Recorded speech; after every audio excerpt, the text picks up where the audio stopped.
All right, all right, all right. I greet you all in the wonderful name of approachable. What's this word? I greet you all in the wonderful name of. What is it? Adorable? Let me check.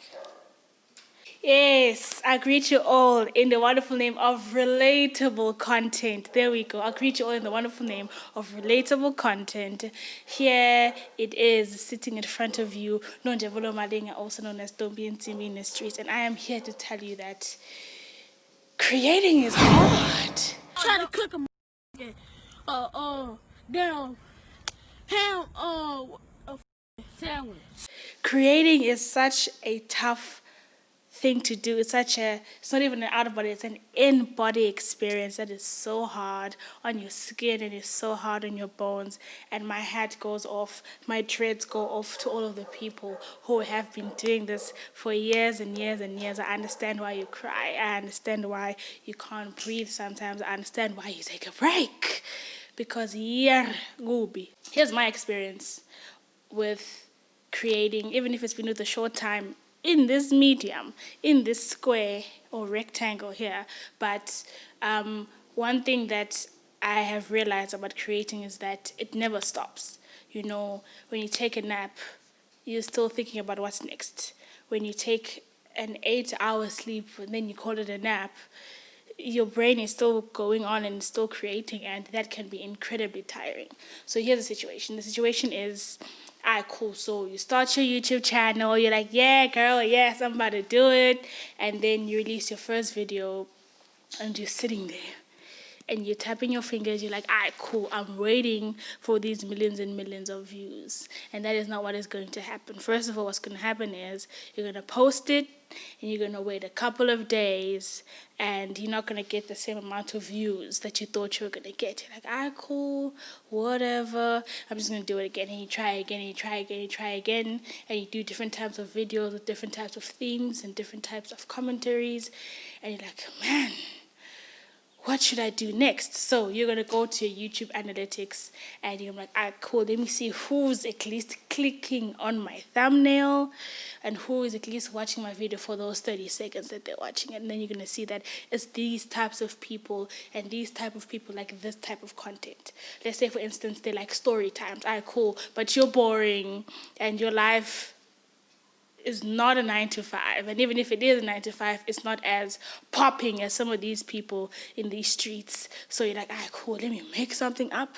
So you're gonna have a story time video. You're gonna have some kind of clickbaity sort of title. And like, cool. So people are gonna click, and then I'm gonna amp up. I'm gonna be high energy. Yes, I'm gonna tell a story about the other time we are laid on the floor in the streets of Maboneng. Great. Okay, cool. You dirt. You lie like a dog in that video. And then you wait 3 days again, and the same thing happens. 1 view, 2 views, 100 views, depending on your following. Cool. So you're like, okay, no, but I need more views. I need to be discovered by these bigger creators. I want to collab more and this and this and that. Okay, so you go back to your analytics and you click there, and then you see that maybe I need to do a mukbang. Great, let me do a mukbang. You gather the food, and you go ahead and eat, and you tell scary stories or whatever else you want to do, and then you edit. You click Control S, and like, cool, I'm ready. Upload, then you wait a couple of days, and then the same thing happens. And then you get to a point where you're just like, I'm not sure what I'm supposed to do. You know, this whole creating thing is hard. We get fed all kinds of information about content being king and about how you need to have a specific type of content tailored to a specific type of person. You need to personalize it, you need to automate it, you need to do all these types of things, and then you kind of lose focus of why you wanted to do it in the first place. If you started doing YouTube as a couple and then you kind of waste away into the analytics and the algorithms that happen when you're on YouTube, you kind of lose focus of why you guys started in the first place. If you guys were a couple trying to inspire people, you kind of lose sight of that because of the numbers. If you were just a kid from the streets and you wanted people to see your come up, but then you get obsessed with the numbers, you kind of get lost in that. The numbers are this massive pool, this massive vortex-like thing that sucks you in if you get too close to the center. So kind of lose sight of that, right? So, and that's kind of what happened to me. And that's when I realized that I need to slow down, because what I wanted to do, I wanted to post a video every week, right? I was like, all right, cool. So my goal is to create every single day.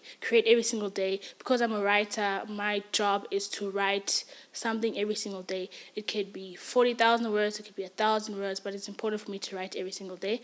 That I'm still doing because it's easy to do. You wake up in your pajamas, your breath is still stinking, you can still write a couple of words. Whereas creating, getting dressed, getting pampered up, getting the lighting set up, fixing the audio, you have to get up, you have to get out of your comfort zone for that a bit. So creating every day was very important to me, and having a video uploaded every single week, I was like, I'm going to do that. And a lot of the videos that I had lined up had to do with me going outside.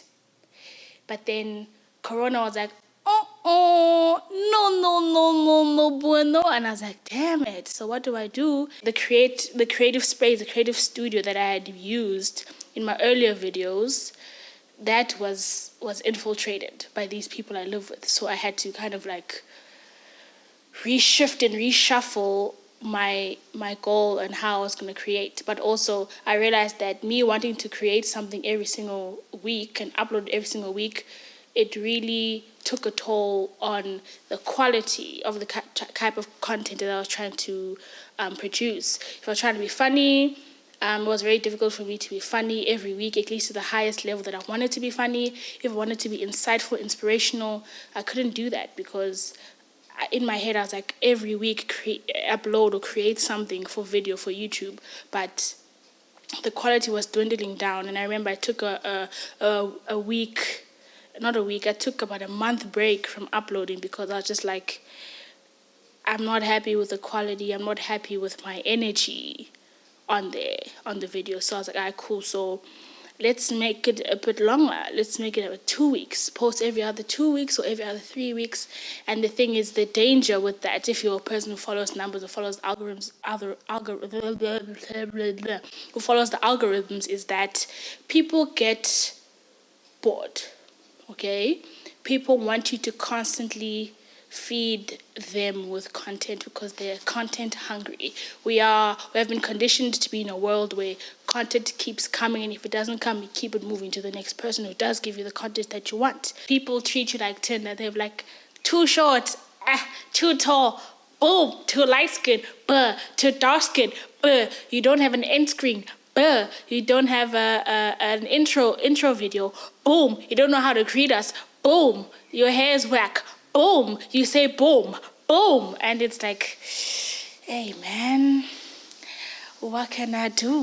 What can I say to get your love? If you're a creator who's creating for those reasons, I mean, all of us are, it makes you quite nervous, that, hey, listen, if I don't bring the heat as often as I can, these people are going to be like, hey, you're not uploading as much, and unsubscribe or just not watch your videos or share your videos.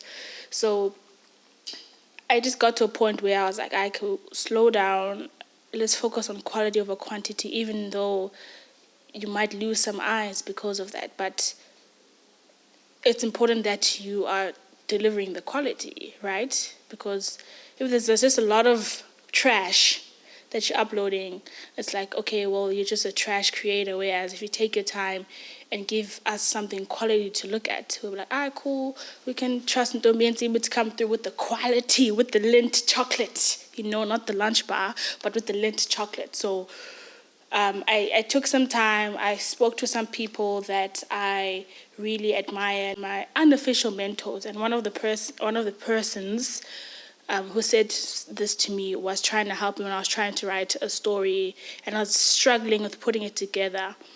And he was like, you know what? First, you need to create for you before you create for other people. When you create for you and create something that you're happy with, and other people like that, then good for them. They like something that you have created for you. And if people don't like it, then good for them. Then you're happy with what you're created and what you have created, what you are creating. It's important that you do it for yourself first. And I was like, oh, okay, and it really changed my thinking. We owe it to ourselves to slow down and to prove the creating is hard phrase wrong and give ourselves the time and the peace in creating quality over quantity, right? And it's fine. There's some people who have branded themselves that way, which is perfect. I'm glad that that's working out for you. But for the rest of us, we need things to simmer. I know that for me, things simmer in my head. They cook for ages. There's a slow cooker, and then there's my brain. It cooks slower than a slow cooker. But I think once things do come together and I get excited about it, it becomes pretty dope and pretty fire. And if I like it, I like it. And if other people like it, then yes, that's amazing. I'm excited, and give yourself some time. Give yourself some time to create some quality. Dennis, his one person has inspired me to kind of think about this quality of content that we put out. Especially in this time, he has decided to move on to do Deliberate, and Deliberate has been a very him. It has been a very him thing, because of his pursuit for greatness in all aspects of his life, not just the digital space, but also his spiritual space. So shout out. So while people are out there doing their quality, and all I want to do with quoting from the great Elaine, but as for me, you're the but as for me, you're the one. I am going to focus on quality. I'm going to focus on doing the best that I can and getting better at that. I know that there's this whole thing of 10,000 hours. Perfect. Some people, their 10,000 hours are going to take longer than others, depending on how much of a rush you're in. But I'm going to take my time. I'm going to do what I have to do. Just know that whenever you see me, I'm cooking. When I see you, I'm probably cooking. Basically, do you. Do you and only you. And if they like how you're doing you, then they'll want to be doing you with you too. Bars, those are bars. Do you. If they're doing you, then you want you to do you with you, do you too. Okay? Don't mind the dislikes. Look at the likes. Don't mind the view number and the view count. Focus on the fact that you have created something. Let's not forget that getting something created is a miracle. Getting anything made is a miracle. Creating in itself is a beautiful act. It's a beautiful celebration of creativity in itself. It's a beautiful thing to get things from your frontal lobe. I have a big frontal lobe.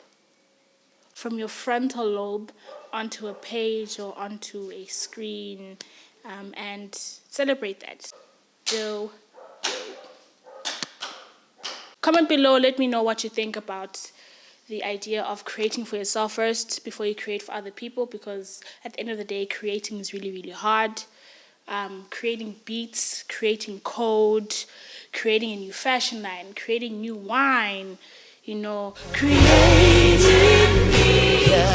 clean heart. That is hard for us to do, so we need someone else to help us with it. So creating clean hearts, that's hard also. So let me know what you're struggling with. Let me know your struggles with quality and quantity, and let's prove this creating is hard thing wrong and give ourselves the opportunity to create good things, not a lot of things. Okay. Appreciate you. I'll see you in the streets. Okay, bye.